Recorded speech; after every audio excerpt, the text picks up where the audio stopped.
Hello বন্ধুরা, আজকে আমি কাতলা মাছ রান্না করব।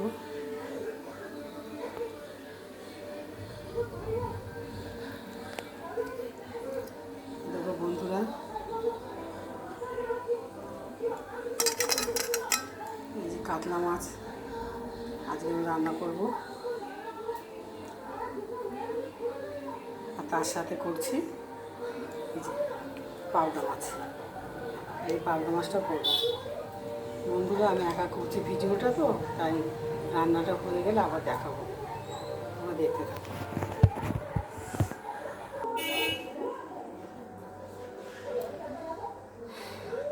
বন্ধুরা, এই দেখো মাছগুলো সব ভাজা হয়ে গেছে। কাতলা মাছ, পাবদা মাছ, এই দেখো সব ভাজা হয়ে গেছে।